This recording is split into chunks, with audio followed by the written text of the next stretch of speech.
ఒక్కో ఇంటర్మీడియట్ విద్యార్థి పైన మన దేశంలో యావరేజ్గా చేస్తున్న ఖర్చు అధ్యక్ష కేవలం 30,000 రూపాయలు చేస్తూ ఉన్నాం యావరేజ్గా. అదే యూకేలో 11 లక్షలు ఖర్చు పెడతా ఉన్నారు అధ్యక్ష, ఫిన్లాండ్లో 10 లక్షలు, దక్షిణ కొరియాలో 11 లక్షలు, జపాన్లో 9 లక్షలు ఖర్చు పెడుతున్నారు. మన దేశం కేవలం 30,000 ఖర్చు పెడతా ఉన్నది అధ్యక్ష. ఇక మన రాష్ట్రంలో ఇంటర్ విద్యను పరిశీలిస్తే అధ్యక్ష ప్రభుత్వ ప్రైవేట్ ఇంటర్మీడియట్ కాలేజీలు అన్ని కలిపి ఈ రోజు నాటికి దాదాపుగా 3,182 ఉన్నట్టునే అధ్యక్ష.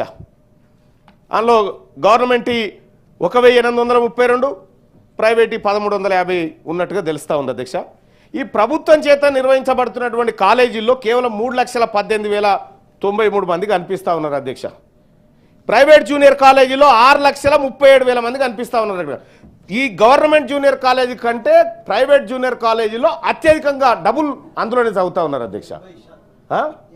80% వరకు ప్రైవేట్ స్కూళ్ళల్లోనే చదువుతా. ప్రైవేట్ స్కూళ్ళల్లో ఇప్పుడు అధ్యక్ష ఈ గవర్నమెంట్ స్కూళ్ళల్లో ఒక క్వాలిటీ ఉన్నటువంటి టీచర్ ఉంటాడు అధ్యక్ష.